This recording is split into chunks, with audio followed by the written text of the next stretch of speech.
I'll tell you just briefly about my start of doing this, and then we'll start to do some of the techniques we're going to do today when we go on our field trip.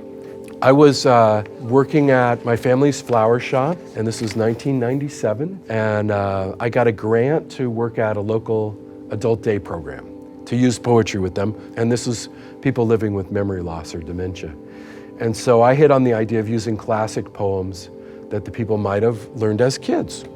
And so my moment of inspiration, the story I love to share with people, is there was a guy in the group and his head was down, he wasn't participating at all, and you would think he's unaware of his surroundings. And so I said the Longfellow poem, I shot an arrow into the air and his eyes popped open and he said, it fell to earth, I knew not where. And suddenly he was back with us and he was participating. And I was like, wow, this is really, really beautiful, really powerful. And we've seen the techniques that I'm going to teach you today being used in many different cultures and many different languages. And we've had success. So I'm super excited to be here with you today. So our main technique that we use is call and response. A poet says a line of poetry and has the group say the line back to them in unison. And so when we're working with elders that may be experiencing memory loss, it's a very powerful way to connect with them. We're going to recite a poem, and after each line, you guys are going to repeat it. I wandered lonely as a cloud. I wandered lonely as a cloud. And I know part of this is personality and being comfortable, but the more we give out to the neighbors when we go visit them, the more they'll give back to us. Keep smiling, and smile. Oh, you got a great, that's got a great smile. Thank you. He's got an amazing smile. Very good, and to Oliver, very good. How do we want to present this poem? Come up with a little bit of strategies. Maybe it has singing in it, maybe it has movement. I don't know, we're gonna find out. There was an old man with a beard. There was an old man with a beard Who said, it is just as I feared. who said, it's just as I feared. Can we add something to it? Of course. All right, what's the emotional tone of the poem? What do you think? It's like soothing. Soothing, okay. So you have to say it with a soothing voice. Whatever that means to you, make your voice soothing. Just add a little bit of soothing emotion. Hope is the thing with feathers. Hope is the thing with feathers. Yeah, but sing the next one. All right. Let the rain sing you a lullaby. Give him a round of applause. That was very beautiful, very lovely. We'll just briefly go over the other techniques that we'll experience today as well.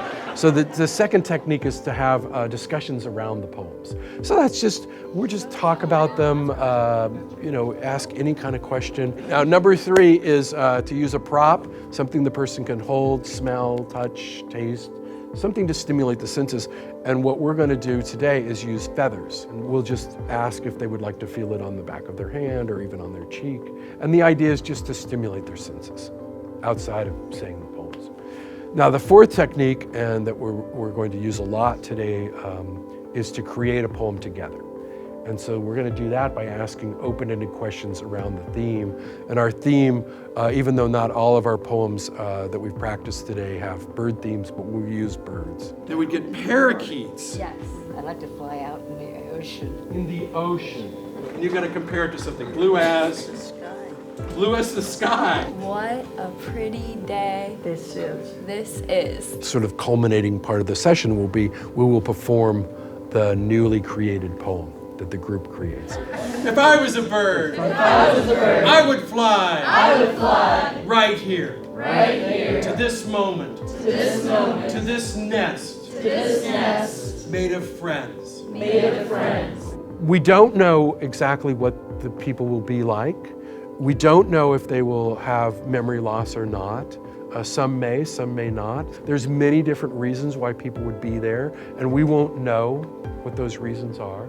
So the whole lesson is designed to accommodate and get everyone to participate on some level, but at the level that they are able to. So the touch therapy is primarily, we ask the people if we can hold their hands, and we move their hand to the rhythm of the poem. This often is one of the strongest emotional connections we can make with our neighbors and friends when we go visit them. You know, maybe they don't get many people visiting, right? And if you're extending your hand and moving it with them and having this emotional connection, looking into their eyes as you say the poem, this can be very, very beautiful. Can we step outside of our traditional, normal, human ways of connecting with people and talking with them? And for a moment, can we sing a song? Or can we hold their hand and move with them and have this connection with them? And that's at the core of this work. So I'm going to say a line of the poetry and you repeat after me as a group, and that way we can all perform the poem together. I carry your heart. I carry your heart. I carry it in my heart. I carry it in my heart. I'm never without it. I'm never without it. Anywhere I go, you go. Anywhere I go, you go. I fear no fate.